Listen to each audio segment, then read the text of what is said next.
It was 3:15 a.m., and the sterile silence of St. Mary's Hospital was shattered by the soft footsteps of a nurse in an antiquated uniform.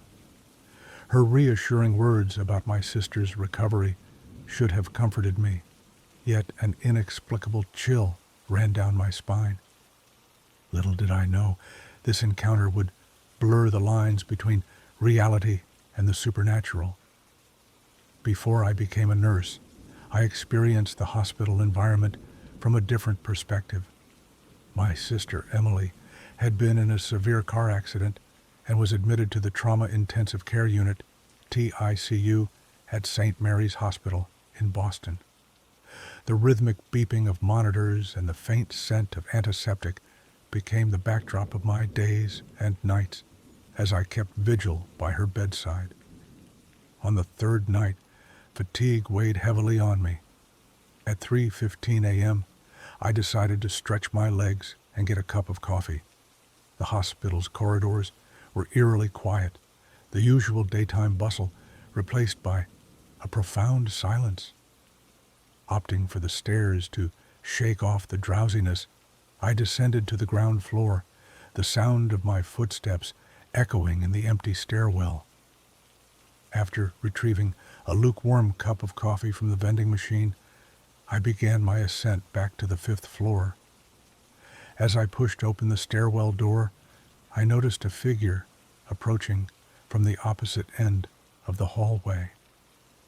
An elderly woman, perhaps in her 70s, dressed in a pristine white nurse's uniform, complete with the traditional cap that had long been out of standard use.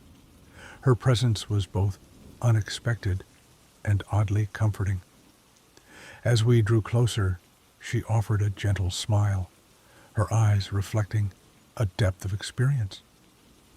"Your sister will be just fine," she said softly, her voice carrying a soothing assurance. Before I could respond, she continued down the hallway, her figure gradually fading into the dimly lit corridor. A sense of calm washed over me, her words providing a solace I hadn't realized I needed. Returning to the TICU, I found the duty nurse reviewing charts at the station.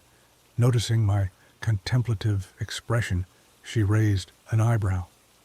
"Everything all right?" she inquired. I recounted my encounter with the elderly nurse, describing her distinctive uniform and the comfort she had provided. The duty nurse listened attentively, a knowing smile forming on her lips. "Ah, you must have met Mrs. Agnes O'Connor. She was one of the original nurses when this hospital opened back in the 1950s. Retired about a decade ago, but still volunteers occasionally. Always insisted on wearing her traditional uniform." Relief and curiosity mingled within me. She seemed so ethereal. I wasn't sure if she was real.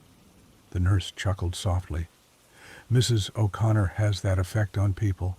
Her dedication is remarkable. If she says your sister will be fine, you can trust her word." Comforted by this explanation, I returned to Emily's bedside. The steady cadence of her breathing and the soft hum of the monitors provided a reassuring rhythm. As I settled into the chair, sleep claimed me swiftly. The following morning, sunlight filtered through the blinds, casting a warm glow across the room. Emily stirred, her eyes fluttering open. "Hey," she whispered, a faint smile gracing her lips. Emotion welled up within me as I grasped her hand. "You're awake," I replied, my voice thick with relief. Over the next few days, Emily's recovery was nothing short of miraculous.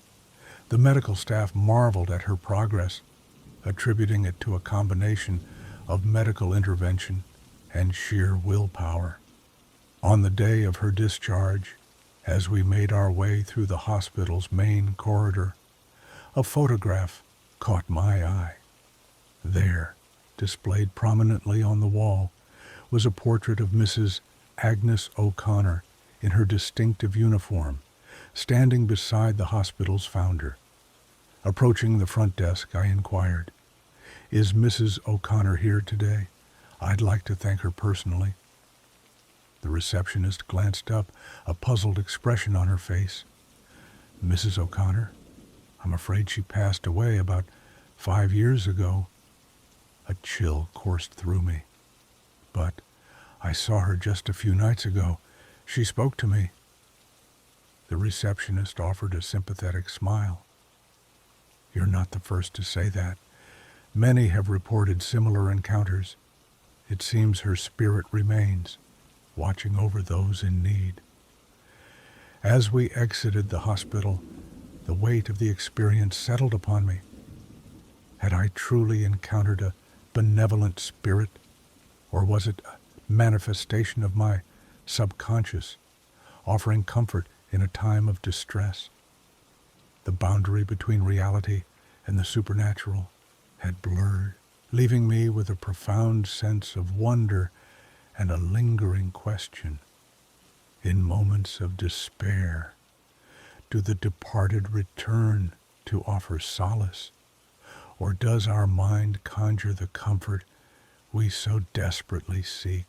If this story resonated with you, please like, share, and subscribe for more tales that explore the mysterious intersections between our world and the unknown. Have you ever experienced an encounter that made you question the fabric of reality? Share your story in the comments below. We'd love to hear from you.